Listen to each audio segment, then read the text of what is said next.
I'm Andreas Wiseman, Deadline's international editor, and I am thrilled to be here this morning at the Red Sea Film Festival with the wonderful Diane Kruger. Good morning. Diane, thank you so much for being here. Is it your first time at the festival? It is, yes. How are you finding it? What are your early impressions? I didn't know what to expect, to be honest, and I'm quite blown away by its size. It's very big, and a lot of really international guests, and I was very touched by the honor, and I'm very excited to be here. Have you been to the region before? Have you ever filmed in the region before? I have been to Dubai, but not to film. But no, I've not filmed here. Okay. It seems obviously it's a very growing, Hmm. developing area in terms of the industry. So I'm sure there'll be opportunity at Yeah. some point soon. We are just coming out of a tricky period in the Hollywood industry with the strikes. We've had two strikes. I wondered whether that had impacted you. You're obviously someone that works prolifically in Europe, but also in the American industry. Has that impacted you? Yes, it has. Not as much as you're right, as someone who purely does American projects. I was lucky enough to have done two French films and then a Canadian film with David Cronenberg, which finished just before the strike happened. So I've was supposed to do something in the fall that got put on ice. So hopefully they're gearing up for next quarter. Fingers crossed. Yeah.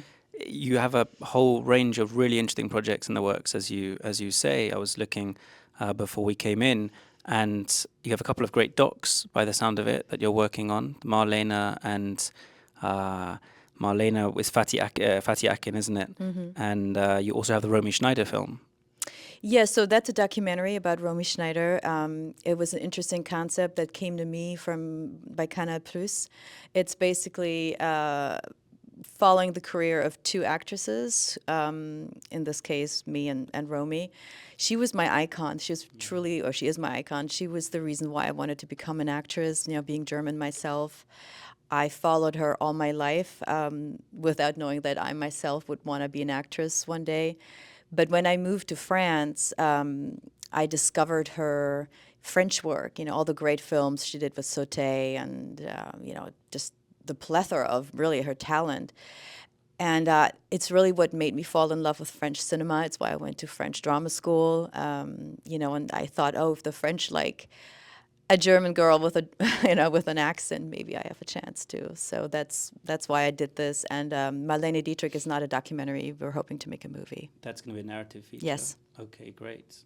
My wife's a huge Romy Schneider fan. I've Oh, been really? looking at pictures recently of her with Alain Delon Mm. back in the day, trying to find a great image. I mean, there's so many stunning images of those two Yeah. together.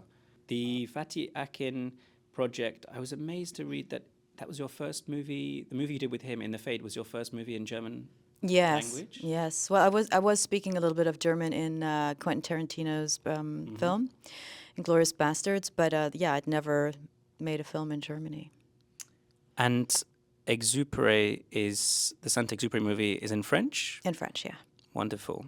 Another brilliant subject. How was that? How Yeah, was that it experience? was wonderful. It was very particular to shoot. It's purely done in a studio. It's that new technology where you're surrounded by 3D images, which was a little nerve-wracking for me, because you don't have many elements to base your performance on, I guess. So it was a learning curve for me. Interesting though, long, a lot of waiting, to get the light right. But definitely interesting. So I haven't seen it yet. We'll see how it came out. All in the studio. Hmm. So they recreated the Everything. flights. All They were filming for 6 months in the Andes. For obvious reasons, you can't shoot there. Yeah, all the planes, everything, all the flying is in a studio. So we'll Yeah, see. I'm a huge fan of his work, so I look forward to seeing that Yeah. very much. And finally, the shrouds you have also. You were saying you play three characters. Is that right?